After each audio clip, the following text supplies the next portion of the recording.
యోగాతో బరువు తగ్గటం సులభం కేవలం 21 రోజుల్లో.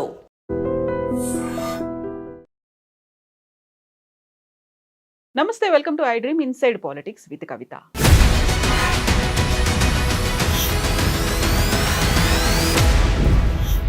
మ్యాచ్ ఫిక్సింగ్ జరిగింది. ఇంటర్నల్ అండర్స్టాండింగ్ అనేది హరీష్ రావుకి సీఎం రేవంత్ రెడ్డితో ఉంది కాబట్టే ఆయన మీద కేసులేమీ లేవు అనే మాట బీఆర్ఎస్ నుంచి బయటకు వచ్చినటువంటి కవిత పదే పదే చెప్తూ ఉన్నారు. పార్టీని కూడా హస్తగతం చేసుకోవాలనుకుంటున్నారు, కుటుంబాన్ని విచ్ఛిన్నం చేశారు అనే దాంతో పాటుగా కాళేశ్వరం ప్రాజెక్ట్ అలాగే మిగతా అన్ని కార్యక్రమాలు పార్టీ పరంగా బయట కూడా హరీష్ రావు సమక్షంలోనే, హరీష్ ఆధ్వర్యంలోనే జరిగాయి. ఆయన ట్రబుల్ షూటర్ కాదు, ట్రబుల్ మేకర్, బబుల్ షూటర్ అనేటువంటి తీవ్రమైనటువంటి వ్యాఖ్యలు ఎందువల్ల చేశారు? ఈ వ్యవహారాల్లో ఎక్కడా కేసీఆర్కి సంబంధం లేదా? కేసీఆర్కి తెలియకుండానే హరీష్ రావు ఇవన్నీ చేశారా? మనతో పాటుగా ఉన్నారు బీఆర్ఎస్ సీనియర్ లీడర్, మాజీ ఎమ్మెల్యే రసమై బాలకిషన్ గారు. రసమై గారు నమస్కారం. సో మీరు బీఆర్ఎస్ పార్టీలో ముందు నుంచి ఉన్నారు, అంతకుముందు తెలంగాణ ఉద్యమం ఇవన్నీ చూసిండ్రు. ఒక సాధారణ కార్యకర్తగా మీరు చూసినప్పటికీ, ఉద్యమకారుడిగా మీరు చూసినప్పటికీ, ఈరోజు కవిత 1 అవర్లో మాట్లాడినటువంటి మాటలు ఏమనిపిస్తుంది? అసలు యాక్చువల్గా టీఆర్ఎస్లో కేసీఆర్కి అసలు పట్టే ఉండదా? ఆయన ఒక నిమిత్త మాత్రుల్లాగా ఉన్నారా? మొత్తం హోల్ అండ్ సోల్ హైజాక్ చేసింది హరీష్ రావేనా? ఇది వాస్తవంగా ఈరోజు కవిత గారి మాటలు విన్న తర్వాత మాకు చాలా బాధాకరంగా కూడా ఉన్నదమ్మా. ఎందుకనంటే కేసీఆర్ గారి బిడ్డగానే చూడడంతో పాటుగా ఒక కేటీఆర్ గారి చెల్లెగానే కాకుండా తెలంగాణ ప్రజలందరూ కూడా తనను తోబుట్టులాగానో ఒక బిడ్డగానో చాలా గౌరవించినారు. కేసీఆర్ బిడ్డ అని అంటే, కేటీఆర్ చెల్లె అంటే మనకు కూడా చెల్లె లాంటిది అని చెప్పేసి ప్రతి వాళ్ళు కూడా ఓన్ చేసుకున్నారు. ఆమెకు ఆ గౌరవం ఇచ్చారు. కానీ ఇవాళ ఆమె మాట్లాడినటువంటి మాటలు విన్న తర్వాత చాలా బాధ అనిపించినది. ఎందుకంటే ఒక అసందర్భమైనటువంటి మాటలు, ఒక అపశకునాలు పలికినట్టుగా చాలా మాటలు మాట్లాడినప్పుడు నాలాంటి వాళ్ళు అనేక మంది ఉద్యమకారులకు కూడా చాలా బాధ కలిగించి ఇవాళ వాస్తవంగా ఇవాళంతా ఒక స్తబ్దత ఏర్పడ్డది. ఏంది అసలు ఈ కవితమ్మ ఏంది ఇట్లా మాట్లాడింది? ఏంది ఒక కేసీఆర్ గారి బిడ్డ నేనా? కేసీఆర్ గారి బిడ్డనైతే ఇట్లా మాట్లాడుతుందా? ఒక పార్టీని విచ్ఛిన్నం చేసే విధంగా, ఒక పార్టీ పరమైనటువంటి శత్రువులకు ఒక ఆయుధంగా మారే పరిస్థితి మాట్లాడడం అనేది చాలా బాధాకరంగా ఉన్నది. కొన్ని నిజాలు అంటే ఆమె అబద్ధాలకు నిజాలు మాట్లాడాల్సినటువంటి అవసరం కూడా ఏర్పడింది అన్నటువంటి ఉద్దేశంతో కూడా మేము ఇవాళ మీ ముందుకు రావడం జరిగినది. సో ఇప్పుడు పార్టీ ఏర్పాటు దగ్గర నుంచి ఇప్పటి వరకు జరిగినటువంటి పరిణామాలు చూస్తూ ఉంటే మొత్తం పార్టీని హస్తగతం చేసుకోవాలని హరీష్ రావు ప్లాన్ అనేది ఉంది. అందులోనూ సీనియర్ లీడర్లు ఎవరైతే ఉన్నారో, జగ్గారెడ్డి మొదలు ఇటీవల ఈటెల రాజేందర్ వరకు, పార్టీ నుంచి ఆ సీనియర్ లీడర్లను బహిష్కరించడం వెనకాల కూడా హరీష్ రావు పక్కా ప్లాన్ అనేది ఉంది. దాన్ని ఎగ్జిక్యూట్ ప్రాపర్గా చేయగలిగాడు అనే మాట. అంటే వాస్తవంగా ఇది నేను తెలంగాణ జాగృతి అధ్యక్షురాలని, నేను అమెరికాలో చదివిన, ఇన్ని సంవత్సరాలు నేను ఉద్యమంలో పనిచేసిన, నేను ఒక కేసీఆర్ బిడ్డను అని చెప్పుకుంటున్నటువంటి కవితమ్మ గింత అజ్ఞానంగా మాట్లాడుతుందని నేను అనుకోవట్లేదు. ఆమె ఆలోచన ఇంత చిన్నగా ఉంటుందని కూడా నేను అనుకోవట్లేదు. ఎందుకంటే కేసీఆర్ గారు ఒక గొప్ప శక్తి, త్యాగాల పునాదుల మీద తెలంగాణ రాష్ట్రం సాధిస్తా అని చెప్పేసి తన మరణవాంగ్మూలను రాసుకొని తెలంగాణ రాష్ట్రాన్ని సాధించినటువంటి ఒక నేత గంత ఆలోచన లేకుండా ఉంటాడన్నటువంటి భావన ఆమెకి ఎందుకు వచ్చిందో నాకు అర్థమైతే లేదు. ఇలా హరీష్ రావు చెప్తాను, ఇంకో వాళ్ళు చెప్తాను నిర్ణయాలు తీసుకునే పరిస్థితిలో కేసీఆర్ గారు ఉంటారా? మనం అనుకుందాం. ఇప్పుడు చెప్తే కూడా నమ్మేటట్టుగా కూడా ఉండాలి కదా. ఇంకోటి, హరీష్ అన్న లాంటి వ్యక్తి కేసీఆర్ను ఎప్పుడు కూడా తన తండ్రిలాగా భావించినాడు. చాలా సందర్భాలలో కొన్ని మాటలు చెప్పినాడు. వరుసకు నాకు ఏలు బట్టి నడిపించినటువంటి మేనమామనే కావచ్చు, కానీ నాకు తండ్రి లాంటోడు అని చెప్పినాడు. చిన్న పిల్లగాడు. వాస్తవంగా కవితమ్మ కేసీఆర్ దగ్గర పెరిగినటువంటి సందర్భం చాలా తక్కువ. కానీ చిన్నప్పటి నుంచి కూడా కాళ్ళల్లో సంటి బిడ్డలాగా పెరిగినటువంటి వ్యక్తి మన హరీష్ రావు. మనం కూడా చూస్తున్నాం కదా తెలంగాణ ఉద్యమంలో కూడా. తెలంగాణ ఉద్యమం తొలినాళ్ళ దేశాలలో కవితమ్మ లేరు కదా, కేటీఆర్ గారు లేరు కదా, వాళ్ళు అమెరికాలో చదువుకుంటా ఉన్నారు. కానీ తెలంగాణ ఉద్యమాన్ని కేసీఆర్తో పాటు ఉన్నటువంటి వ్యక్తి హరీష్ రావు గారే కదా. కాబట్టి నేను ఏమంటున్నా అంటే, హరీష్ లాంటి వ్యక్తి కేసీఆర్కు ఇట్లా చేస్తాడనో లేకుంటే ఉద్యమానికి ఇట్లా చేస్తాడన్నటువంటి భావన ఆమెకు ఎందుకు వచ్చింది? ఆమెకు ఎవరు నేర్పించారు? లేకుంటే నాకు ఇవాళ ఏమనిపిస్తుందంటే, నిజంగా ఆమె స్క్రిప్ట్ అంతా విన్న తర్వాత ఆమె లోపల ఏమనుకున్నదో బయటకు వచ్చిన తర్వాత ఆమె ఏం మాట్లాడిందో ఆమెకు అర్థం కాలేదని నాకు అనిపిస్తూ ఉన్నది. ఎందుకంటే ఒకదానికొకటి సింక్ లేదు. ఏం మాట్లాడుతుందో తెలుస్తలేదు, ఎవరి గురించి మాట్లాడుతుందో తెలుస్తలేదు, ఎప్పుడు ముచ్చట మాట్లాడుతుందో తెలుస్తలేదు. నిజంగా నేను చెప్తా ఉన్నా, ఆమెకు కొంచెం ఏదో అంటే అబద్ధం చెప్తున్నాను, నేను అబద్ధం చెప్తున్నాను అటువంటి ఒక భావన ఆమె ముఖంలో కనిపిస్తూ చెప్పాల్సింది చెప్పలేకుండా పోయిందేమో అన్న ఉద్దేశంతో కేవలము ఆమె చెప్పాల్సింది మొత్తం ఆమె అక్కసంతా కూడా కేవలం హరీష్ అన్నను టార్గెట్ చేసి మాట్లాడము, హరీష్ అన్న మీద ఇష్టం ఉన్నటువంటి మాటలు మాట్లాడుతూ ఉంటే బహుశా ఆమె ఎక్కడో కొంచెం ట్రాక్ తప్పినట్టుగా నాకు అనిపించింది. ఇప్పుడు విమానంలో సీఎం రేవంత్ రెడ్డి కాళ్ళని హరీష్ రావు పట్టుకున్నాడు కాబట్టి మ్యాచ్ ఫిక్సింగ్ అయింది. ఎన్ని ఆరోపణలు వచ్చినప్పటికీ ఏవీ కేసు కాలేదు, లేకుంటే ఎక్కడ విచారణలు జరగలేదు, అరెస్టులు కాలేదు. కాకపోతే కేటీఆర్ మాత్రం చాలాసార్లు విచారణకు హాజరయ్యారు. ఇదే చెప్తోంది వాళ్ళ మధ్య ఒక ఇంటర్నల్ అండర్స్టాండింగ్ ఉంది అనేటువంటి మాట. నాకు నిజంగా ఈ మాట కొంత బాధ అనిపిస్తూ ఉన్నది. అంటే హరీష్ అన్న గురించి గంత దిగజారుడు మాటలు మాట్లాడుతుందని నేను అనుకోలేదు కవితమ్మ.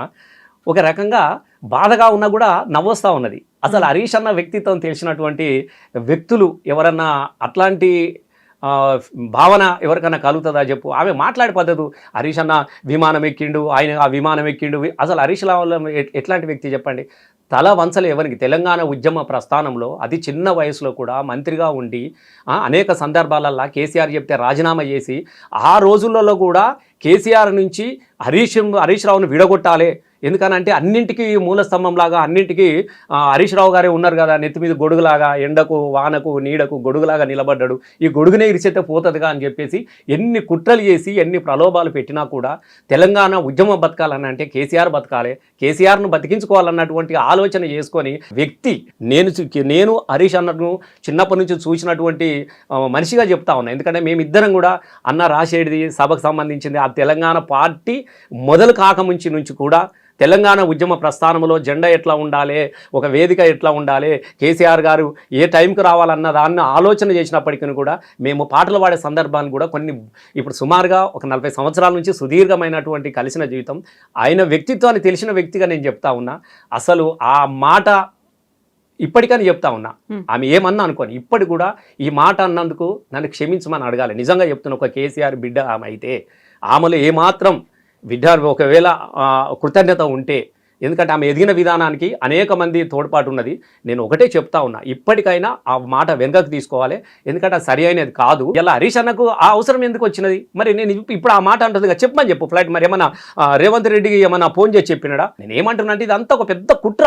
హరీష్ అన్న మీద జరుగుతున్నటువంటి కుట్ర మామూలు కుట్ర కాదు, తెలంగాణ మీద జరుగుతున్నటువంటి కుట్రగా నేను భావించుకుంటా ఉన్నా. ఎందుకనంటే మీరు చూసినారు కాళేశ్వరం మీద అయిపోయింది, యాద అయిపోయిందని అడావిడిగా అసెంబ్లీలు పెట్టి, కాళేశ్వరం అంటే ఒక మేడిగడ్డ ఊలిపోయిందని 2 పిల్లర్స్ కొడితే, మరి సుందీలో ఇవన్నీ ప్రాజెక్టులు ఉన్నాయి కదా. ఇలా మల్లన్న సాగర్ నుంచి, అన్నపూర్ణ సాగర్ నుంచి, మేడిగడ్డ నుంచి ఇక్కడ దాకా అనేకమైనటువంటి బ్యారేజీలు, ప్రాజెక్టులు ఇవన్నీ ఉన్నాయి కదా. ఇవన్నీలో భాగమే. కనీసం మినిమం అవగాహన లేదు. తను ఒక్కడై చాలా అద్భుతంగా చెప్పగలిగిన వాళ్ళ అబద్ధాలకు ధీటైనటువంటి జవాబులు చెప్పినాడు. వాస్తవాలు కూడా ప్రజలకు అసెంబ్లీ సాక్షిగా అర్ధరాత్రి 2 గంటల వరకు కూడా వివరించిండు. ప్రజలందరూ కూడా తెల్లారితే అదే టాక్ అయిపోయింది. అరే కరెక్టే కదా, ఎన్ని రోజులు అనవసరంగా అబద్ధాలు చెప్తున్నారు కాళేశ్వరం మీద, కేసీఆర్ను బదనాం చేస్తూ ఉన్నారు, కాళేశ్వరం కూలిపోయిందని బదనాం చేస్తూ ఉన్నారు, ఇదిగో హరీష్ రావు అద్భుతంగా ఇవన్నీ చెప్పిండు కదా, ఇవన్నీ వాస్తవాలే కదా అని చర్చించుకుంటున్నటువంటి సమయంలో, తెల్లారితే చర్చించుకుంటూ జరుగుతూ ఉన్నది, ప్రజలు ఆలోచిస్తూ ఉన్నటువంటి సమయంలో ఇలా కవితమ్మ గారు సడన్గా వచ్చి హరీష్ అన్నను టార్గెట్ చేయడంలో ఉన్నటువంటి ఉద్దేశం ఏందమ్మా? నేను నిజంగా చెప్తున్నా, ఆమె కూడా ఆత్మసాక్షిగా పరిశీలన చేసుకోవాలి. నువ్వు తెలంగాణను ఏం చేయదలుచుకున్నావు? ఫస్ట్ ఇప్పుడు బీఆర్ఎస్ని ఏం చేయదలుచుకున్నావు?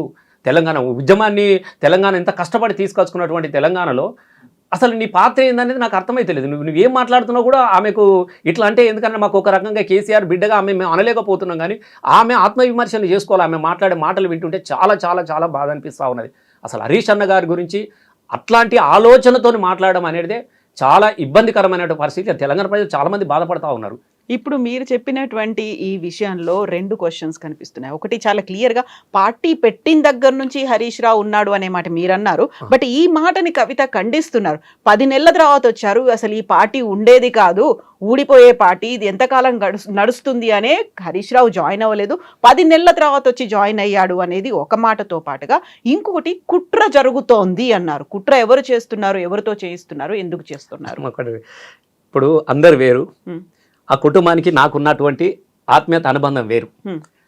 హరీష్ అన్న కానీ, కేటీఆర్ అన్న కానీ, కవిత కానీ, సంతోష్ బాబు కానీ, వీళ్ళందరూ వాళ్ళు ఆ ఇంట్లో ఎట్లా పెరిగారో, నేను కూడా ఆ ఇంట్లో నా ప్రస్థానం కూడా అట్లే మొదలైంది. కవితమ్మ అమెరికాకు పోతే కూడా బాయ్ బాయ్ టాటా చెప్పిన కాడ నుంచి మళ్ళీ ఆమె వస్తే రిసీవ్ దగ్గరికి కూడా వచ్చినప్పుడు కూడా మళ్ళీ సపర్లు కొట్టి సాగరించేదాకా కూడా అందరి గురించి అందరికీ తెలిసినటువంటి విషయమే. కవితమ్మ ఎక్కడుందామని నేను అడుగుతున్నాను చెప్పండి. ఆమెకు తెలియదా? 2001లో పార్టీకి పెట్టినప్పుడు కరీంనగర్లో నేనే కదా ఇది తెలంగాణ కోటి రతనాల వీణ అని నేను పాట పాడుతున్నప్పుడు 4 రోజులు ఎర్రని ఎండలు పోయి హరీష్ అన్న కుర్చీలాడ కింద కుర్చీ వేసుకొని పడుకోవడానికి కూడా అప్పుడు ఉన్నటువంటి పార్టీ పరిస్థితుల్లో లేకపోతే అక్కడిక్కడ అరుగుల మీద పడుకొని చిన్న చిన్న లాడ్జులల్లా దోమలు ఈగలు నల్లులు ఉన్నటువంటి లాడ్జులల్లా పడుకొని అక్కడిక్కడ మేము వండుకుంటూ చేసిన రోజున వీళ్ళు ఉన్నారా? ఎప్పుడు వచ్చింది కవితమ్మ? 2008లో కదా. 2008లో అమ్మా. 2000 ఆల్రెడీ అప్పటికీ ఒకసారి కేంద్ర ప్రభుత్వంలో మనము గెలిచినాము, పార్టీ పెట్టిన తర్వాత మనం ఎమ్మెల్యేలో గెలిచినాము, మనం అధికార పార్టీలో తెలంగాణ రాష్ట్రం కోసం భాగస్వామ్యంలో అయినాము. అప్పటికి మనకు అధికారం వచ్చింది. సారు కేంద్ర మంత్రి అయిన తర్వాత కదా కవితమ్మ వచ్చినది. ఓహో మనం ప్రభుత్వం ఏర్పడ్డది మనం అన్నప్పుడు కదా ఆమె వచ్చినది. కాబట్టి ఇప్పుడు హరీష్ అన్న లేనే లేడు అనడానికి నువ్వు ఉంటే కదా నీకు తెలిసేది. మేము ఒకటే అడుగుతాం, నువ్వు ఉంటే నీకు తెలిసేది హరీష్ అన్న ఏమన్నాడు ఏమన్నాడు అని. అన్ని ఊహాజనితంగా ఆమెనే ఊహించుకొని ఏదో బట్టగాల్సి మీద పడేద్దాం బదనాం చేద్దాం అని అంటే చెప్తుంటే అబద్ధాలన్నీ నిజాలు అయిపోవు కదా. మేము ఉన్నాం. ఆమె అంటున్నది కదా డిప్యూటీ స్పీకర్గా రాజీనామా చేసినప్పుడు ఎంబడి మేమే కదా ఉన్నది. ఈ పాటలు సారు ఆర్టీసీ దాంట్లో గెస్ట్ హౌస్లో ఉన్నప్పుడు మేమే కదా పాటలు రాసి అవన్నీ పాడినప్పుడు వీళ్ళెవరు లేరు కదా, కవితమ్మ లేదు కదా. నువ్వు లేనామె పట్టుకొని ఉన్నట్టుగా మాట్లాడడం అనేది చాలామంది నవ్వుకుంటా ఉన్నారు. నేనేమంటున్నా ఆమె మాటలు విండి నవ్వుకుంటా ఉన్నారు. కాబట్టి ముఖ్యంగా హరీష్ అన్న వేరు గురించి ఇంకొకటి చెప్పాల్సినటువంటి అవసరమే లేదమ్మా.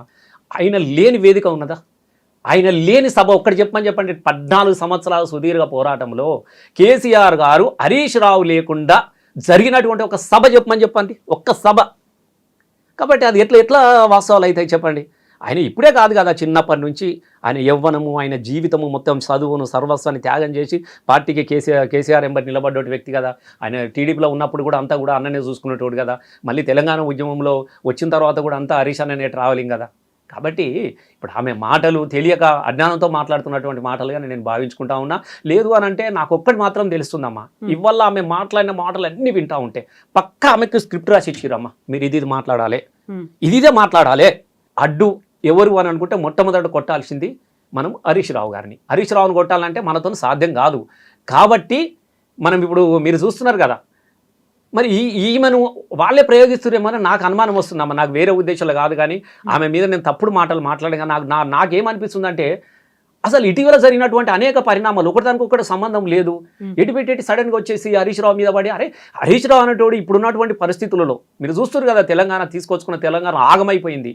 అసలు తెరలు అయిపోయింది. ఎక్కడ చూసినా యూరియా దొరకక శోకాలు మన్ను మషాడులు శాపనార్థాలు కనబడుతున్నటువంటి వేళ ఇలా క్షేత్రస్థాయిలో ఆ రోజు కురుక్షేత్రంలో కృష్ణార్జుడు ఎట్లయితే కొట్లాడిర్రో ఇవల్ల ప్రజాక్షేత్రంలో కూడా ఒదికి కేటీఆర్ గారు ఒదికి హరీష్ రావు గారు ఎక్కడ చూసినా కూడా వీళ్ళే కనబడతా ఉన్నారు. రేపు ప్రజలకు ఓదార్పునిస్తూ ఉన్నారు. రేపటి భవిష్యత్తుకు దిక్సూచిలాగా కనబడతా ఉన్నారు.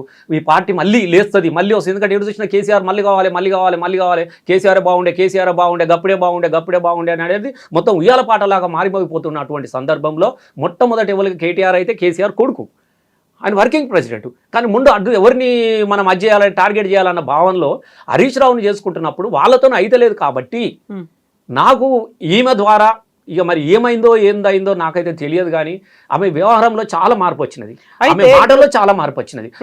నేను అనుకుంటున్నాను మరి అట్లా మరి లేకుంటే నువ్వు ఫ్లైట్లు వెళ్ళి నువ్వు ఇట్లా పట్టుకున్నావు ఎవరికి వెళ్తా చెప్పు ఫ్లైట్. అయితే 20 ఏళ్ల నుంచి నేను రాజకీయాల్లో ఉన్నాను, బీఆర్ఎస్ పార్టీ నాది అని చెప్తున్నటువంటి కవిత ఇంకెవరో ఇచ్చినటువంటి స్క్రిప్ట్ ని చదువుతారా? మరి నేను గదే అనుకుంటున్నాను కదా. ఇన్ని రోజుల నుంచి నువ్వు అనుభవం ఉన్నది, ఇప్పుడున్నటువంటి పరిస్థితులు ఏంది, ఇప్పుడున్నటువంటి పార్టీ పరిస్థితులు ఏంది, నువ్వు చేస్తున్నటువంటి వ్యవహారం ఎట్లా ఉన్నది. మనం అప్పటి నుంచి పార్టీ పరిస్థితి ఎంత ఇబ్బందికరమైనటువంటి పరిస్థితులు ఎట్లా ఉందని చెప్పు. ఎన్నడూ కూడా ఏ ఒక్కరోజు కూడా చిన్న దిగులు కూడా కనపడే ముఖంలో దిగులు కనపడినటువంటి కేసీఆర్ లాంటి వ్యక్తి కూడా ఇవాళ నీ గురించి తెలంగాణ ప్రజల గురించి ఆలోచించినటువంటి వ్యక్తి, తెలంగాణ రాష్ట్ర సాధన కోసం ఆలోచించినటువంటి వ్యక్తి, తెలంగాణ అభివృద్ధి కోసం ఆలోచించినటువంటి వ్యక్తిలో నీ గురించి ఆలోచించే పరిస్థితి కల్పించినవు అని అంటే ఎంత బాధాకరమైన విషయం మీరు చెప్పండి. ఎంత బాధాకరమైన విషయం చెప్పు. పలాని కేసీఆర్ అనేటోడు ఇలా ప్రపంచంలోనే కూడా ఒక హైకాన్, మొత్తంగా భారతదేశంలో కేసీఆర్తో మళ్ళీ తెలంగాణ రాష్ట్రాన్ని తీసుకొచ్చిన వ్యక్తి అని చెప్తుంటారు. ఎవరైనా అది అవునన్నా కాదన్నా ఎవడు ఏమన్నా అనుకోని తెలంగాణ తీసుకొచ్చినటువంటి స్వాప్నికుడు ఆయన. అట్లాంటి అయినటువంటి రక్తాన్ని పంచుకోబెట్టినటువంటి ఒక బిడ్డవు నువ్వు జైలుకి వెళ్ళినప్పుడు ఆ తండ్రి మనోవేదన ఎంత బాధాకరంగా ఉంటుంది చెప్పండి మీరు. ఓహో కేసీఆర్ బిడ్డ అన్నారు, కవితమ్మ అనలే. కేసీఆర్ బిడ్డ ఇట్లా ఈ పని చేసిండ్రు, కేసీఆర్ బిడ్డ ఇట్లా జైల్లో ఉంది అని అనుకున్నప్పుడు ఎంత బాధాకరమైన విషయం చెప్పు. ఎంత మదనపడి ఉంటాడు, ఎంత బాధపడి ఉంటాడు. అరే నా వలన నా తండ్రి బాధ పేరును నేను కొంచెం బదనాం చేసే పరిస్థితి వచ్చింది, నేను ఇట్లా ఉండాలన్నటువంటి ఆలోచన ఎందుకు రాదమ్మా? ఆమె ఒక ఎంపీగా పనిచేసింది, ఎమ్మెల్యేగా పనిచేసింది, తెలంగాణ జాగృతి సాహిత్యము సంస్కృతికి నేను కేరాఫ్గా నిలబడ్డా అన్నటువంటి వ్యక్తి ఎందుకు ఆలోచించలేకపోయింది? నువ్వు సరే నువ్వు తప్పు చేసినావా, రాంగ్ చేసినావా, ఏం చేసినావా అనేది అనవసరం విషయం.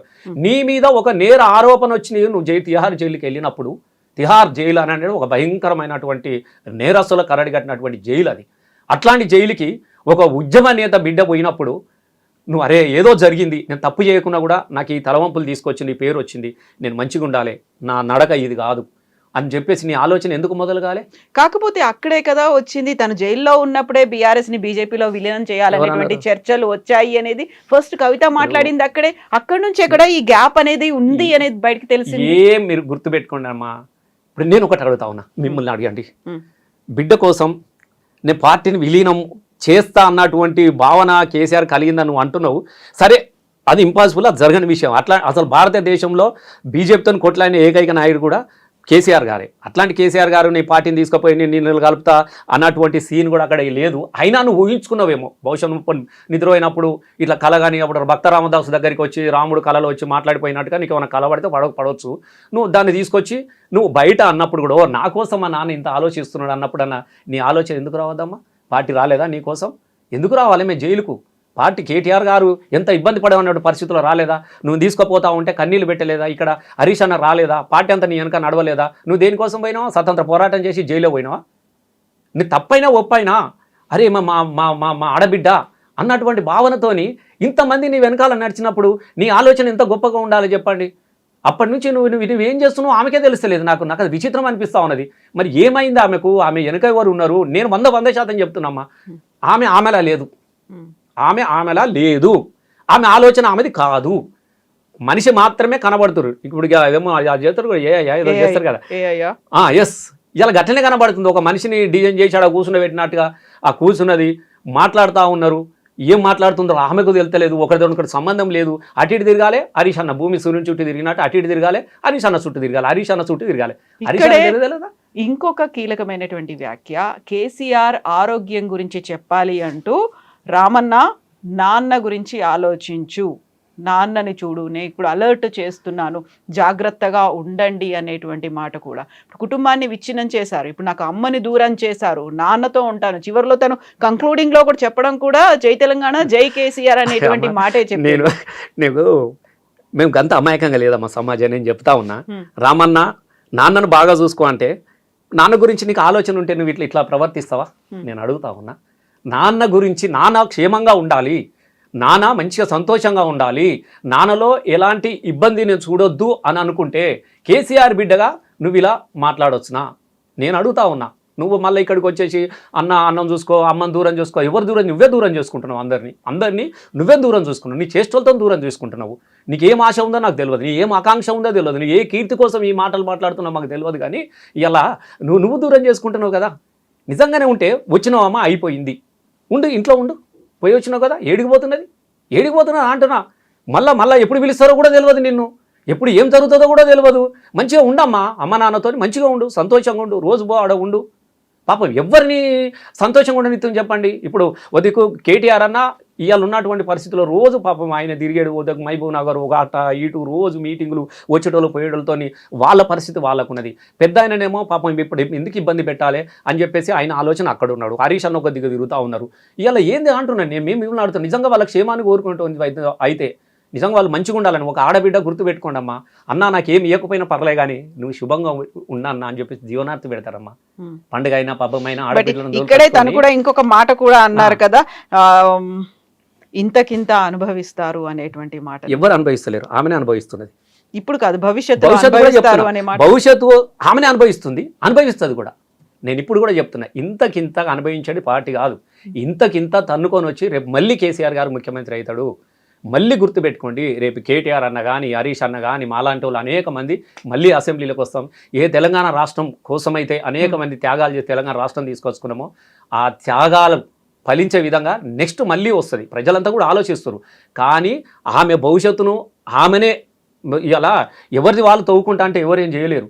ఇవాళ ఆమె భవిష్యత్తు లేకుంటే ఆమె చేసుకుంటా ఉన్నది. నేను నిజంగా చెప్తా ఉన్నా, నిన్న సస్పెండ్ వచ్చిన తర్వాత కూడా ఎందుకులే ఉంటుందేమో 4 రోజులు ఉండి, ఎందుకు నాన్న నాకు కరెక్టే తెలుసో తెలియకో చిన్న మిస్టేక్ జరిగింది, నేను అట్లా అనాల్సింది కాదు వీళ్ళను అని చెప్పి అంటదేమో అని మనం అనుకున్నాం.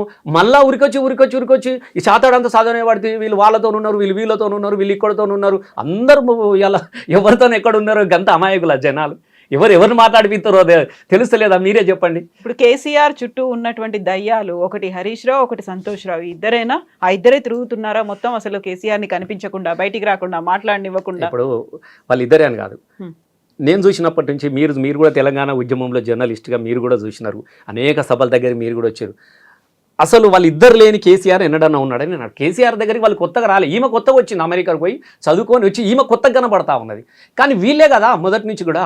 ఇప్పుడు ప్రతి సభ దగ్గర ఆయన ఉన్నాడు. సంతోష్ లేని రోజు మీరు చెప్పండి. నిజంగా చెబుతా ఉన్నా, సరే ఎవరేమన్నా అనుకోరి, ఎప్పుడు కానీ ఆస్తులు కిరీటాలు లక్షాధికారైన లవణం అన్నమే కానీ మెరుగు బంగారంబు మింగబోడు. మీరు గుర్తుపెట్టుకోండి, ఎన్ని లక్షల కోట్ల ఉన్నా కూడా మనిషి ఆయుష్ అయితే పెరిగిపోదు కదా. ఏముంది 100 సంవత్సరాలు ఇదేమో తింటారమ్మ బంగారం నోట్లు.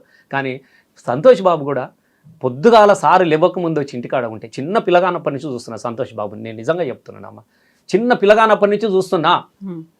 సారు లేవక ముందు వచ్చి చదువుకుంటున్న కాలం నుంచి మళ్ళీ సార్ అర్ధరాత్రి 12:30 గంటల రాత్రి నిద్రపోయే వరకు కూడా కాపలాగా నిలబడ్డటువంటి వ్యక్తి సంతోష్ బాబు. కంటికి రెప్పలాగా కాపాడిండు. మరి నువ్వు బిడ్డవే కదా, మరి నువ్వు ఎందుకు రాలేదమ్మా, వాళ్ళే ఉన్నారు అని. హరీష్ అన్న ఎన్నడన్న సారు పొమ్మన దాకా హరీష్ అన్న కాలు బయట పెట్టిండా సార్ దగ్గర నుంచి? పొద్దుగాలు వచ్చి చెప్పి విని మంచిది చెడైంది, కష్టకాలంలో తిండికి లేని సందర్భంలో ఉద్యమాన్ని నడిపించిన సందర్భంలో ఏం చేద్దామంటే అది దీనికి పాపం వాళ్ళు ఒక్క రోజన్నా వాళ్ళ సొంత జీవితాన్ని కానీ వాళ్ళ కుటుంబ జీవితాన్ని కానీ అనుభవించారా మీరు చెప్పండి. నేను అడుగుతున్న సంతోష్ బాబును, ఏ ఒక్క రోజున వాళ్ళ భార్య పిల్లలతో సినిమాకి వెళ్ళిండేమో మీరు అడగండి. నేను అడుగుతా ఉన్నా. పండుగకో పబ్బోలకో పిల్లలుగా ఉంటారు కదా. కాకపోతే 750 కోట్లతో ఒక విల్లా ప్రాజెక్ట్ ని చేపట్టారు, ఒక డిఫాక్టోగా ఒక బినామీగా వ్యవహరిస్తున్నారు. ఆ తర్వాత హరితహారానికి ఒక పోటీగా గ్రీన్ ఇండియా ఛాలెంజ్ అనేది పెట్టి అక్కడ సెలబ్రిటీలని, సినిమా హీరోలని వాళ్ళందరినీ తీసుకొని వచ్చి ఆయన సపరేట్ గా ఒక జీవో కూడా ఇప్పించుకున్నాడు అనేటువంటి మాట. అమ్మ నేను ఒకటి చెప్తా ఉన్నా, ఇవాళ అన్నీ మాట్లాడుతున్నావు కదమ్మా, నువ్వైతే ఎమ్మెల్సీగా ఉన్నావు, నువ్వైతే అదే ఉన్నావు, ఇప్పుడు ఎందుకు మరి అప్పుడు ఏమైనా ఉంటివి? నేను ఏమంటున్నా, సస్పెండ్ అయిన తర్వాత ఎవరైనా మాట్లాడే మాటలు గివే కాదంటే, నువ్వు ఇంటి అమ్మేవు కాబట్టి మా సొంత ఆడబిడ్డవు కాబట్టి నువ్వు కూడా అందరిలాగా మాట్లాడతారని మేము అనుకోలే. ఏదో ఒకటి మాట్లాడాలి కాబట్టి అని మాట్లాడే విధానము ఆమె స్థాయి కూడా కాదు. ఆమె మాట్లాడింది. సంతోష్ బాబు నిజంగా అట్లా చేసినప్పుడు సార్ దగ్గర మాట్లాడే చనువు లేదా? నువ్వైతే బిడ్డవే కదా, మేమైతే పోనివ్వట్లేదు కదా, వీళ్ళే అడ్డుకుంటున్నారు కదా. ఇప్పుడు మీరు ఒక్కటి చెప్పండి, ఎవరు పోనిస్తే కవితమ్మ అవుతుందా నేను అడుగుతా ఉన్నా. ఎవరన్నా కవితమ్మ నువ్వు ఇంట్లోకి రాగానే అంటారా? నీ ఇల్లు నీది కదా, ఈ కడపకు అడిగింది నువ్వు కదా, ఈ కడపకు అడిగింది నువ్వు, పండుగలకు పబ్బాలకు ఆడబిడ్డవు కదా. గన్నిసార్లు మరి రాఖీ కట్టింది కదా సంతోష్ బాబుకు అన్న అని. వాస్తవంగా రామన్న కన్నా కూడా అటాచ్మెంట్ సంతోష్ బాబుకి ఎక్కువ. నేను చూసినా కదా, సంతోష్ బాబుకే వాళ్ళిద్దరు మంచిగా జాలీగా ఉంటారు, ఫ్యామిలీలో కానీ మిగతా కానీ అందరంతా ఉంటారు. ఇవాళ వచ్చేసి నువ్వు సంతోష్ బాబుని విమర్శించున్నావు, వీళ్ళని విమర్శించడం కాదా నీకు తెలియదు. నేను ఆపేటోళ్ళు ఎవరమ్మా? నేను నిజంగా చెప్పు, ఒకవేళ ఆపే పరిస్థితి వస్తే ఎందుకు వచ్చింది అనేది కూడా నువ్వు రివ్యూ చేసుకోవాలి కదా. నీ సొంత ఇంటమ్మా. ఏ తండ్రి తల్లిగారింటికి బిడ్డ అత్తగారింటి కాడ ఎన్ని తప్పులు చేసినా తల్లిగారింటికి వచ్చినప్పుడు ఎవరైనా ఆలింగనం చేసుకుంటారు, ఆత్మీయతను స్వాగతం పలుకుతారు. అట్లాంటి ఆడబిడ్డవు నీతోని మాట్లాడకపోవడమో నీతో వద్దులే అనే దాకా వచ్చిందానంటే దానికి ఎవరు కారణం? అసలు అది జరగలేదు. ఒకవేళ అనుకుంటే దానికి కారణం నువ్వే కదా. నువ్వు కూడా ఆలోచన చేసుకోవాలి కదా. అరే నాకు ఎందుకు ఇట్లా వచ్చేసిందని. కేసీఆర్ ఎంత గొప్పగా ప్రేమించినామా బిడ్డని మీరు చెప్పండి. ఎంపీని చేసిండు తెలంగాణ, తర్వాత ఓడిపోయినా కూడా ఎమ్మెల్సీని చేసిండు. జాగృతి కానీ మిగతా కానీ ఏది కానీ మేమందరం కూడా ఇప్పుడు తెలంగాణ ఉద్యమంలో కూడా ఇప్పుడు బతుకమ్మ పండుగ అనేది ఆమె రాగానే పండుగ ఏర్పాలే కదమ్మా. బతుకమ్మ పండుగలో ఆమె భాగమైంది. ఆమె బతుకమ్మ ఎత్తితే ఎత్తినాం, ఆమె సపాట్లు కొట్టమంటే కొట్టినాం. ఎందుకు? కేసీఆర్ బిడ్డగా ప్రతి వాళ్ళు ఇచ్చేసిరు కదా. మొత్తం మీ బతుకమ్మ నేను సృష్టించిన అంటే ఎట్లా చెప్పు? నేను వేరే ఉద్దేశాలు అనట్లేదు. ప్రతి వాళ్ళ నానే ముందు ఆమె కూడా ఆత్మవిమర్శ చేసుకోవాలి కదా. నేను ఇప్పుడు కూడా ఆమె గురించి ఇంతసేపు మాట్లాడుతున్నట్టే నిజంగా నాకు చాలా బాధగా అనిపిస్తున్నది. అసలు ఏంది కవితమ్మ గురించి మేము ఇట్లాంటివి మాట్లాడే రోజు వస్తుందని కూడా మేము అనుకోలే. కానీ ఆమె మాట్లాడుతున్న విధానం, ఆమె మాటలు అసలు భరించలేనటువంటి మాటలు మాట్లాడింది. కాకుంటే ఇక్కడ నిన్న తను మాట్లాడినప్పుడు కావచ్చు, ఎందుకంటే ఇంత దూరం వచ్చింది తెలంగాణ కోసం ఇన్ని త్యాగాలు చేసినటువంటి కేసీఆర్, ఆయనకి డబ్బు ధ్యాస ఉండదు, తిండి దాస ఉండదు అని చెప్పినటువంటి కేసీఆర్ కోసమే మా తండ్రి మీదకే సిబిఐ కేసు వచ్చినప్పుడు ఈ పార్టీ ఉంటెంత పోతెంత అన్నటువంటి కవితనే ఈ రోజు కూడా తండ్రి గురించే మాట్లాడారు. జై తెలంగాణ జై కేసీఆర్ అన్నారు. ఇప్పటికీ తండ్రి మీద ఉన్నటువంటి ప్రేమని, తండ్రిని తనకి దూరం చేశారు, లేకుంటే పార్టీని తనకు దూరం చేశారు అనేటువంటి ఒక బాధ, ఆవేదన కనిపించింది కదా. ఎవరి మీద కోపం, ఆవేశం, ఆగ్రహం అవన్నీ 2 విషయాలు ఉన్నాయి ఇక్కడ. కేసీఆర్ మీద సిబిఐయో ఇంకోటో ఈడీలకు భయపడేటోడైతే మోడీ మీద యుద్ధమే ప్రకటించేటోడు కాదు. మీరు గుర్తుపెట్టుకోండి, ఇవన్నీ ఆయన సంస్థలే కదా. ఇంకా కేసులకే భయపడే వాడైతే ఆ మాట తీయడు కదా. ఇలా నువ్వు అంటూ ఉన్నావు, పెట్టుకొని 100 పెట్టుకోనండి, నువ్వు చేస్తే కదా, నీకు జరిగితే కదా. ఒక గొప్ప ప్రాజెక్టు కట్టినాం మనం, 1 కోటి ఎకరాలకు నీళ్ళు అందించే సందర్భం ఉన్నది. నా మానకొండ నియోజకవర్గం 1,00,000 ఎకరాలకు నేనే ఇచ్చిన. 4 ఇప్పుడు అంతగిరి, మిడ్ మానేరు, రంగనాయక సాగర్ ఇవన్నీ కూడా ప్రాజెక్టులు పూర్తయినాయి, కాలువలు పూర్తయినాయి. 1,00,000 ఎకరాలకు నీళ్ళు వచ్చినాయండి నిన్న మొన్నటి వరకు కూడా. నేను ఏమంటున్నానంటే, అనుకుంటూ ఉంటారు మేడిగడ్డ లేదో 2 పిల్లర్స్కు క్రాకులు వచ్చినాయి, కుంగిపోయింది అనగా మొత్తం ప్రాజెక్టే ఖతం అయిపోయిందని ఎవరో తెలియనోడు ఓ అమాయకులు మాట్లాడినట్టు మాట్లాడితే దాని మీద సిబిఐడు. ఇప్పుడు మీరు ఒక్కటి గుర్తుపెట్టుకోండి, అలా ఏమి లేదు కాబట్టి రేవంత్ రెడ్డి పక్కకు నెట్టేసిండు. గుర్తుపెట్టుకో, కవితమ్మ కూడా మా నాన్న మీద ఇట్లుంటారా, బరాబరి కేసీఆర్ అంటే నువ్వేం నన్ను వేసుకోమని చెప్తారు. ఎందుకు భయపడతాం అంటున్నాం మేము. తప్పు చేస్తే భయపడాలి, తల మంచితే భయపడాలండి. ఏమున్నదా అలా వేసుకోమంటున్నాం మేము కూడా. మస్తు కేసులు పెట్టుకోరా భయ్, దాంట్లో అయ్యేది పోయేది. కాళేశ్వరం కూలిపోలేదు అంటున్నారు, బట్ పార్టీ కూలింది, కుటుంబం కూలింది అనేది వస్తున్నటువంటి విశ్లేషణలు, వార్తలకు ఏం చెప్తారు మీరు? అమ్మ నీకు 2 విషయాలు చెప్తున్నా. పార్టీ కూలింది, పార్టీ అయిపోయింది అనేది చాతగానోడు మాట్లాడినటువంటి మాటలు. పార్టీ ఎక్కడికి కూలిపోయేది, పార్టీ లేస్తుంది. అది పడినా లేచిన కెరటం. 1, 2, 100 వేలై కాలేయ కడుపుల ఆకలికేరాయి. మేము ఒక్కొక్క చినుకు నదుల ద్వారా కాలువలై సముద్రాలు ఉప్పొంగినట్టుగా వేలాది లక్షలాది మందితో ఇలా 60 లక్షల సభ్యత్వం కలిగినటువంటి ఏకైక పార్టీ బీఆర్ఎస్ పార్టీ. కాబట్టి ఇది అయిపోయింది, ఎటు పోలేదు. కుటుంబం అంతా మంచిగానే ఉన్నది, అందరూ బాగున్నారు. కేసీఆర్ అనేది ఒక వసుదైక కుటుంబము. ఈ ఒక్కల వ్యక్తులతోనో కవిత అనగానే ముక్కలు అయిపోయింది, చెక్కలు అయిపోయింది అని అనుకోవడానికి కూడా ఏమీ లేదు. ఇంకోటి, దీనిలా అట్లాంటి ఆశావాహులను లేకుంటే ఇట్లా ఇది చేయాలనో దోపిడీ చేయాలనో ఇట్లా ఎవరున్నారమ్మా? నాకు చెప్పు, నేను నిజంగా చెప్తా ఉన్నా. ఆమె మాటలు ఇంకా మీరు కొన్ని విషయాలు అయితే చాలా బాధ అనిపించింది. ఆస్తులు అది ఇది. అసలు హరీష్ రావు అనే వ్యక్తి ఆస్తుల కోసం ఆశపడే వ్యక్తి. నేను నిజంగా చెప్తున్నామా కవితమ్మా, నేను ఏదో అన్నను పొగుడుతున్నాను మీరు అనుకోకండి. నేను చూసిన హరీష్ అన్నకు ఈ రోజు కూడా ఆయన కిరాయి ఇంట్లో ఉన్నాడు. మీరు గుర్తుపెట్టుకొని, ఎలాంటి ఆడంబర లేని వ్యక్తి. ఇలా వాళ్ళ అమ్మ నాన్న పేషెంట్లు ఇద్దరు కూడా కొంపల్లిలో ఉంటారు, చిన్న ఇంట్లో ఉంటారు కొంపల్లిలో. ఆయన కూడా కిరాయి. ఈడ లొలిగానే ఇంకో దగ్గరికి పోయిరు తప్ప నిజంగా 1,000 కోట్లు సంపాదించుకోవాలి, నేను ఇది కావాలి, నేను అది కావాలి అనేటువంటి ఆ వ్యక్తిత్వం కలిగినటువంటి వ్యక్తి ఆయన కాదు. ఏమి లేకపోయినా 10 మందికి అన్నం పెడదామన్న ఆలోచన. ఎందుకంటే కేసీఆర్ దగ్గర నేర్చుకున్నది అదే. కేసీఆర్ కూడా మొత్తం సంపదలను ఇట్లా పట్టుకునే వ్యక్తి కాదు. తనకు లేకపోయినా పర్వాలేదు, ఉన్న దానిలో అందరికీ సర్ది పెట్టే రకం. గా గుణమే ఇవాళ హరీష్ అన్న దగ్గర కూడా మనకు అదే గుణం కనబడుతుంది. ఇంటికి ఎవడు పోయినా కూడా అన్నం పెడతాడు. వర్కర్ లేకపోతే పోయి ఛాయ్ పెట్టి తాగిపించి పంపించినటువంటి వ్యక్తి. గవ్విట ఆలోచించినటువంటి వ్యక్తి కాదు. అట్లాంటి వ్యక్తుల గురించి కూడా ఆమె ఇక నేనేమనాలి కానీ అసలు చాలా ఇబ్బందికరంగా మాట్లాడిన మాటలు అయితే మాలాంటి వాళ్ళకి అనేక మందికి సాయం చేసింది కదా అన్న. మీరు ఇంకొక మాట కూడా, నేను వాళ్ళకి డబ్బులు ఇచ్చిండు, వీళ్ళకి డబ్బులు ఇచ్చిండు, అసలు ప్రభుత్వాన్ని డీస్టెబిలైజ్ చేసేటువంటి కుట్ర కూడా చేశారు. ఏం లేదు, 2018లో అప్పటికి కొంతమంది, ఇప్పుడు పార్టీ ఎంతమందికి ఎంత అని చేస్తుంది ఇవాళ రేపు మీ అందరికి తెలియదు కాదు. ఆర్థికమైనటువంటి ప్రభావం ఎంత ఉంటుందో మీ అందరికి తెలిసి ఎలక్షన్లలో ఎవరన్నా నాలాంటి వాళ్ళు దగ్గరోళ్ళు పార్టీ ఇచ్చినారే అన్న సరిపోతుందో లేదో అనుకున్నప్పుడు, అన్న కొద్దిగా ఏమైనా చేయమన్నప్పుడు ఆయనకు లేకపోయినా అప్పు తీసుకొచ్చి ఇచ్చినట్టు వ్యక్తి గొప్ప వ్యక్తి అమ్మ. మీరు ఏమన్నా అనుకోండి, అవసరం అనుకుంటే తనకు ఉన్న అమ్ముతామని ఆశలైనా అమ్ముతాడు. కానీ కలిగిన వాళ్ళకు దగ్గర వాళ్ళకు మాత్రం తప్పకుండా సాయం. దానిలో ఏమున్నదమ్మా మీరు చెప్పండి? ఏమున్నా సాయం చేస్తే ఏమున్నది? నువ్వు మీరు చేయలేవు, నీ దగ్గర ఏమున్నా ఏదున్నా నువ్వు నుంచి ఎట్లున్నావో ఇప్పుడు అందరికీ నీకు సాయం చేసే మనసు లేదు. సాయం చేసే మనసులను కూడా దాన్ని వక్రీకరించి ఆయన ఏదో చేస్తారు. ఇప్పుడు ఎవరు ఏం చెప్తారు, ఏం చేస్తారు అనేది కేసీఆర్కి తెలియదమ్మా? నేను అడుగుతున్నా, చెప్పండి మీరు. కేసీఆర్ ముఖ్యమంత్రి, అప్పటికి కేసీఆర్ ఒక వ్యవస్థ. కేసీఆర్ చిన్నప్పటి నుంచి వీళ్ళ మనసులో చూసినాడు. కేటీఆర్ ఎట్లా అంటాడు, హరీష్ రావు ఆయనకు తెలియదా ఎవరేందని? నువ్వు చెప్తే తప్ప ఆయన తెలుసుకోలేనంత పరిస్థితిలో ఉంటాడా? కాబట్టి నువ్వు మాట్లాడేటప్పుడు ఒకటి నమ్మకం కలిగించేలా ఉండాలి కదా. ఇప్పుడు హరీష్ అన్న లాంటి వ్యక్తిని పట్టుకొని ఇది చేద్దాను మనం గట్లా ఉంటాడా? మంత్రి పదవి ఇవ్వకుండా కూడా మౌనంగా ఉన్నాడు తప్ప ఒక మాట మాట్లాడేదమ్మా. గుర్తుపెట్టుకోండి, అట్లాంటి గొప్ప వ్యక్తి. నేను ఏమంటున్నా అంటే, వాళ్ళతో పాటుగా ఇద్దరి మధ్యన కేటీఆర్ హరీష్ అన్న మధ్యన కూడా అసలు ఆమె నిజంగా ఆమె ఎంతలో మాట్లాడుతుందో అసలు నాకు విచిత్రం అనిపిస్తున్నది. అసలు ఇద్దరి మధ్యన కూడా నేను 100% చెప్తున్నా, ఇది మాత్రం కుట్రనమ్మా, ఇది మాత్రం కుట్ర. ఇప్పుడున్నటువంటి పరిస్థితులు మళ్ళీ కేసీఆర్ కావాలంటున్నాడు, బాగా యాక్టివ్గా పనిచేస్తారు కాబట్టి వీళ్ళిద్దరి మధ్యన చిన్న అగ్గిరా చేయాలి, ఇద్దరి మధ్యన ఏదన్నా కొంత చిన్న వ్యత్యాసం కల్పించే విధంగా, అపోహలు కలిగే విధంగా మాట్లాడిన చాలా మాటలు ఉన్నాయి. మరి ఇన్ని రోజుల తర్వాత ఇప్పుడెందుకు యాదికి వచ్చిందని నేను అడుగుతా ఉన్నా. ఇప్పుడెందుకు యాదికి వచ్చింది? కేటీఆర్ హరీష్ రావు వ్యక్తులకు ఒకరినొకరు చిన్నప్పటి నుంచి బాబామాదులు, వాళ్ళు అన్నదమ్ములాగా కలిసి ఉంటాడు. కేసీఆర్ కూడా పెద్ద కొడుకు హరీష్ అయితే చిన్న కొడుకు నా కేటీఆర్ అని చెప్పినటువంటి వ్యక్తి. వాళ్ళిద్దరు అట్లా ఉంటారు. నువ్వేదో అనంగానే ఆగం కావాల్సినటువంటి పరిస్థితి కూడా ఏం లేదు. కానీ ఆమెకు అట్లాంటి మాటలు అంటే స్థాయిలకు దిగజారి మాట్లాడింది కాబట్టి మీతో నేను మాట్లాడాల్సి వస్తుంది. కాబట్టి వాళ్ళకి ఆ మధ్యన అట్లాంటిది ఉంటుందా చెప్పు నువ్వు అనగా. ఇప్పుడు కేటీఆర్ వర్కింగ్ ప్రెసిడెంట్, చదువుకున్నాడు, ఇన్నిసార్లు ఎమ్మెల్యే గెలిచినాడు, మంత్రిగా పనిచేసినాడు. హరీష్ అన్నకు కేటీఆర్ ఏందో తెలియదు, కేటీఆర్ హరీష్ అన్నకి ఏందో తెలియదా? అయితే ఇప్పుడు ఇంకా కంటిన్యూయేషన్ కూడా ఉన్నట్టుంది కదా, 2 రోజుల బ్రేక్ తీసుకుంటే ఆ తర్వాత భవిష్యత్ కార్యాచరణ అన్నారు కాబట్టి ఇంకొక సెకండ్ ఎపిసోడ్ 2.0 ఉండేట్టుంది కాబట్టి అప్పుడు కూడా మళ్ళీ మనం మాట్లాడుతున్నాం. మీకు ఒకటి లాస్ట్కి చెప్తున్నా, నేను ఒకటే చెప్తున్నా సిన్సియర్గా, ఆమె ఏమన్నా అనుకోని. ఎందుకనంటే ఈ పరిస్థితిలో ఇంకెవరైనా మాట్లాడుతూ ఉంటే ఇవాళ పరిస్థితులు వేరుగా ఉండేది తెలంగాణ రాష్ట్ర వ్యాప్తంగా. అట్లాంటి పదాలను వాడి అట్లాంటి మాటలు ఆమె మాట్లాడింది.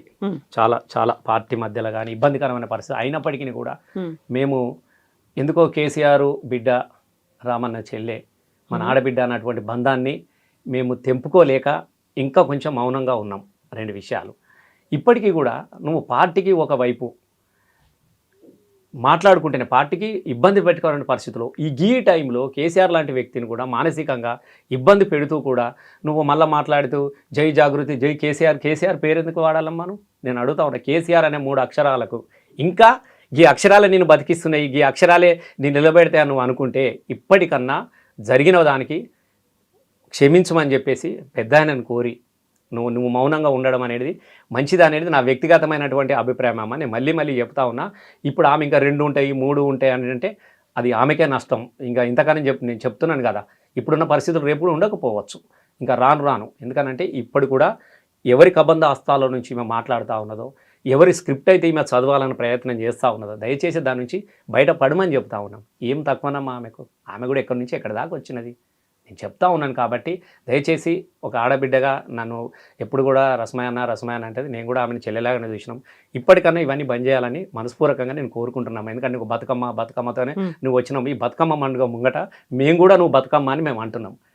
మేము కూడా బతుకమ్మ అని అంటున్నాము. ఇప్పటికైనా నీ వైఖరి, నీ ఆలోచనలు మార్చుకొని నువ్వు మౌనంగా ఉంటే తప్పకుండా నీకు మంచి భవిష్యత్తు ఉంటుంది. Yes, Rasamay garu. Thank you so much, Andy. Thank you. And for more videos, Please subscribe to iDream. Please subscribe to iDream. Please subscribe iDream. And please subscribe to iDream. For more videos, subscribe to iDream. please like, share and subscribe to the channel. Congratulations, iDream. Subscribe to iDream. Subscribe to iDream. So subscribe to iDream Media. iDream ki iDream team andarki huge congratulations. Please subscribe iDream Media. Please subscribe to iDream. Subscribe iDream. Please subscribe to iDream. iDream అంటే నా కళల ఛానల్ను subscribe చేసుకున్నారు, నోరు తిరుగుతలేదు, మీరైతే గంట గుర్తు కొట్టండి. For more such videos, please subscribe to iDream. Subscribe to iDream. Please subscribe to iDream. Please subscribe iDream Media. Please do subscribe to iDream. Please subscribe to iDream Media. For best entertainment and information, please subscribe iDream. And don't forget to subscribe to iDream.